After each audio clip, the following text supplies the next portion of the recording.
All right, what's up guys? Today we're gonna go through the pronated strict pull-up, the execution of which. So what I'm gonna need is a pull-up bar, and depending on your level, you may need some big loop bands that you see here. So with the pull-up, what I'm gonna do, broken down, pronated grip means palms forward, okay? Easiest way to think is palms kind of facing down or away from you. That's pronated. Supinated means palms are facing up or towards you. And easiest way to think of that, cup of soup. Okay, so that's supinated. We're working pronated today. So I'm gonna go palms away from me, palms facing forward. And I'm gonna set my hands up about just wider than shoulder width apart, okay? With the pull-up, it's gonna start with that, what's called scapular depression. So I'm pulling those shoulder blades down away from the ears. And once I get that, then I'm gonna go into my pull-up, okay? So shoulders, blades down, and then pulling my chest towards the bar. Shoulder blades down, pulling my chest towards the bar. Now, with that movement, if you find that there's different movement, or if you find that you can't quite do that and you need a different movement, okay, to regress this a little bit easier. So a couple of things you can do, a couple ways to do this. First, you can have a band set up. I'm gonna have this about, now the height of this is actually gonna depend on the height of the pull-up bar. Generally speaking, you might have to eyeball this.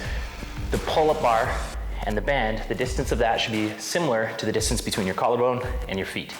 The higher it is, the more easier the movement's gonna be. The lower it is, the more difficult the movement's gonna be. Thicker the band, the more difficult or more easier the movement's gonna be. Thinner the band, the more difficult the movement is gonna be. So what you're gonna do is get set up with a nice thick monster band here, and I'm just gonna do the exact same thing, but standing on the band here, okay? So hands about shoulder width apart, just slightly outside those shoulders actually. Shoulders down, I'm gonna pull the chest towards the bar, scapular depression, pull the chest towards the bar, scapular depression, pull the chest towards the bar, okay?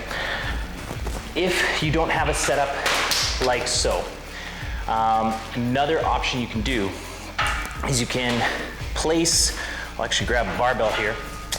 You can place a barbell at various heights. The lower it is, the more easier the movement's gonna be. And I'll get set up with the barbell here.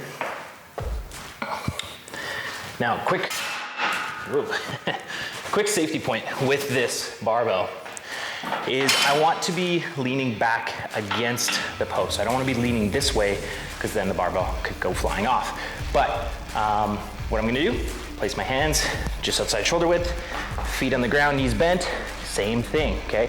Scapular depression, pull the chest towards the bar, and my feet are on the ground just to slightly help where need be. So that's another way to regress.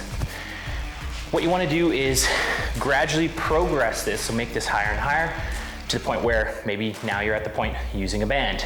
Once you're using a band, you want to make the band lower and lower, smaller and smaller. That's going to progress it to the point where you're just doing straight pull-ups. So that's the pronated strict pull-up, pronated grip strict pull-up.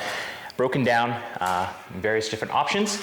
Use the option that's more suitable for you, especially depending on how I program the workout. So I'll give some parameters to think about. If I'm going for more volume, meaning more reps, you might need to use a band here or there.